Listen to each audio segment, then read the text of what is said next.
जय हिंद दोस्तों, कैसे हैं आप सब। आज हम राजस्थान के प्रसिद्ध मंदिर सीकर जिले में स्थित हारे के सहारे खाटू श्याम जी के बारे में बात करेंगे। दोस्तों, यदि आप खाटू श्याम जाने का इरादा बना रहे हैं तो यह वीडियो आपके लिए बहुत यूजफुल है। इसमें हम जानेंगे खाटू श्याम कैसे पहुंचना है, यहाँ पर खाने पीने की क्या सुविधा है, खाटू श्याम में कितने दिन रुकना चाहिए, खाटू श्याम जाने के लिए कौन सा टाइम अच्छा है। दोस्तों, अंत में यह भी जानेंगे खाटू श्याम जाने के लिए कुल खर्चा कितना हो जाएगा और यह भी जानेंगे खाटू श्याम में कौन कौन से स्थान पर घूमना चाहिए। तो दोस्तों, बने रहिए हमारी वीडियो के साथ। सबसे पहले हम बात करते हैं खाटू श्याम कैसे पहुंचे। दोस्तों, खाटू श्याम पहुंचने के लिए आपके पास तीन ऑप्शन है। पहला ऑप्शन है बाई ट्रेन। यदि आप ट्रेन से आना चाहते हैं तो नियर रेलवे स्टेशन रिंगस है। रिंगस रेलवे स्टेशन से खाटू श्याम की दूरी 18 किलोमीटर की पड़ती है। यह 18 किलोमीटर की दूरी आप तीन तरीके से तय कर सकते हैं। पहला तरीका है टैक्सी द्वारा। आप रिंगस रेलवे स्टेशन से बाहर आइए। रेलवे स्टेशन के बाहर आपको बहुत सारे टैक्सी वाले मिलेंगे जो कि 40 से 50 रुपए पर व्यक्ति किराया लेंगे और आपको खाटू श्याम पहुंचा देंगे। दूसरा तरीका है बस द्वारा। खाटू श्याम के लिए रिंगस रेलवे स्टेशन से कुछ बसें चलती हैं। बस वाले 30 रुपए पर व्यक्ति किराया लेंगे और आपको खाटू श्याम पहुंचा देंगे। तीसरा तरीका पैदल जाना। दोस्तों, कुछ लोग यह 18 किलोमीटर की दूरी पैदल ही तय करते हैं। यदि आप पैदल जाना चाहते हैं रिंगस रेलवे स्टेशन से खाटू श्याम पैदल जा सकते हैं। दोस्तों, यदि आपके शहर से रिंगस के लिए डायरेक्ट ट्रेन नहीं है तो आप दूसरा रेलवे स्टेशन जयपुर आ सकते हैं। जयपुर से खाटू श्याम की दूरी लगभग 80 किलोमीटर की पड़ती है। यह 80 किलोमीटर की दूरी आप ट्रेन बदल कर भी जा सकते हैं या आप बस द्वारा भी जा सकते हैं। बस वाला जयपुर से खाटू श्याम तक का किराया 150 रुपए पर व्यक्ति लेगा। यह तो था ट्रेन से आने का तरीका। दूसरे आसन की बात करें वह है फ्लाइट। यदि आप फ्लाइट से आना चाहते हैं तो आपको जयपुर एयरपोर्ट आना पड़ेगा। जयपुर से खाटू श्याम आप टैक्सी बुक करके भी पहुंच सकते हैं। पूरी टैक्सी बुक करने का 1500 से 2000 रुपए लेगा और आपको खाटू श्याम पहुंचा देगा। या आप जयपुर से खाटू श्याम बस से जा सकते हैं। तीसरा ऑप्शन है बाई रोड। दोस्तों, यदि आप अपने प्राइवेट गाड़ी से आना चाहते हैं तो हाईवे के द्वारा आप खाटू श्याम पहुंच सकते हैं।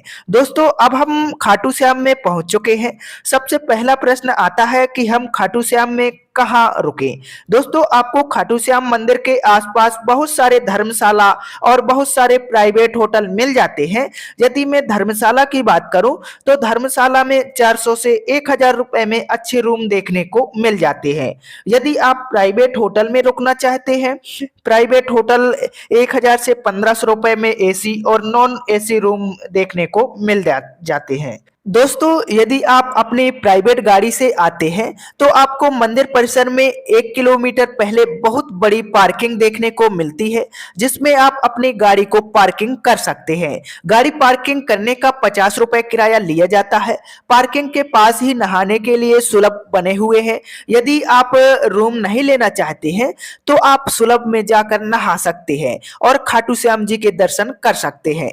दोस्तों, अब हम बात करते हैं खाटू श्याम हमें कब आना चाहिए और कितने दिन रुकना चाहिए। दोस्तों, खाटू श्याम आप साल में कभी भी आ सकते हैं, आपको कोई दिक्कत नहीं होगी। पूरे साल में यदि मैं बेस्ट टाइम की बात करूं तो आप मार्च से अक्टूबर के बीच में आ सकते हैं। यह सबसे बेस्ट टाइम होता है खाटू श्याम जी के दर्शन करने का। खाटू श्याम में सबसे ज्यादा भीड़ जन्माष्टमी के दिनों में होती है। दोस्तों, खाटू श्याम जी के दर्शन करने के लिए आप एक दिन का प्लान बना सकते हैं। एक दिन में आप खाटू श्याम जी के दर्शन कर लेंगे। दोस्तों, यदि मैं खाने पीने की बात करूं तो आप खाटू श्याम में बहुत सारे खाने पीने के रेस्टोरेंट बने हुए हैं जिसमें आप लंच डिनर ब्रेकफास्ट कर सकते हैं। यहां पर आपको 100 रुपए से 150 रुपए में थाली सिस्टम से खाना मिल जाएगा। दोस्तों, अब हम बढ़ते हैं खाटू श्याम जी के दर्शन करने की तरफ। दोस्तों, जब आप दर्शन करने जाएंगे आपको रास्ते में बहुत सारी पेड़े की दुकान और अन्य प्रसाद प्रसाद की दुकानें मिलेंगी, तो यदि आप प्रसाद लेना चाहते हैं तो आप प्रसाद ले सकते हैं। दोस्तों, आपको गुलाब का फूल और इत्र की दुकानें भी देखने को मिलेंगी। कहते हैं खाटू श्याम बाबा को इत्र और गुलाब का फूल बहुत पसंद है। यदि आप यह सब लेना चाहते हैं तो ले सकते हैं। लेकिन दोस्तों, मैं आपको एक चीज बता देता हूं, यह सब मंदिर के अंदर ले जाने नहीं दिया जाता है। दोस्तों, जब आप खाटू श्याम मंदिर जाते हैं, खाटू श्याम मंदिर के पहले बहुत सारे मंदिर पड़ते हैं, उनके हम दर्शन कर लेते हैं। सबसे पहले बालाजी मंदिर है, यहाँ पर हनुमान जी की मूर्ति है, हनुमान जी के दर्शन करिए और आगे बढ़िए। दूसरा मंदिर है श्री चिंताहरणी गायत्री मंदिर, यहाँ पर चिंताहरणी गायत्री मंदिर बना हुआ है। दोस्तों, आप गायत्री माता जी के दर्शन करिए। इसी मंदिर के अंदर छोटा सा खाटू श्याम जी का भी मंदिर बना हुआ है, यहाँ भी खाटू श्याम जी के दर्शन कीजिए। अब हम थोड़ा सा और आगे बढ़ेंगे तो प्राचीन श्याम कुंड पड़ेगा। दोस्तों, इस श्याम कुंड की मान्यता है, श्री खाटू श्याम जी का शीश इस धरा से भाग से मिला था, वह यही स्थान है, इसलिए यहाँ का नाम श्याम कुंड पड़ा। यहाँ पर ऐसा माना जाता है, जो इस कुंड में सच्चे मन से डुबकी लगाता है उसके सभी कष्ट दूर हो जाते हैं। तो आप इस श्याम कुंड में स्नान कर सकते हैं।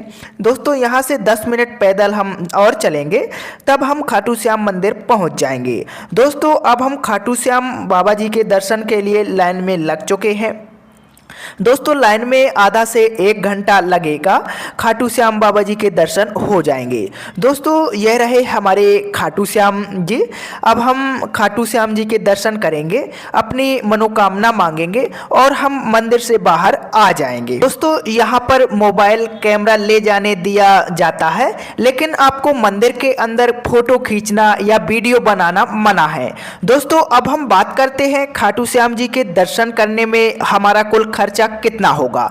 दोस्तों, यहाँ पर यदि आप एक दिन रुकते हैं तो आपका 1500 से 2000 रुपए पर व्यक्ति खर्चा हो जाएगा, जिसमें जयपुर से लेकर खाटू श्याम जी के दर्शन करना, खाना पीना, एक रात रुकने के लिए होटल का खर्चा सब जोड़कर आप आराम से 15 से 2000 रुपए में खाटू श्याम जी के दर्शन कर लेंगे, जिसमें किसी भी प्रकार का आप जिस शहर से आ रहे हैं वहां से ट्रेन का किराया, फ्लाइट का किराया नहीं जोड़ा गया है। दोस्तों, मुझे उम्मीद है कि आपको सब कुछ समझ आ गया होगा कि खाटू श्याम जी के दर्शन कैसे करने हैं। यदि इसके बाद भी यदि आपको किसी भी प्रकार का प्रश्न है तो आप कमेंट में पूछ सकते हैं, मैं आपका रिप्लाई जरूर दूंगा।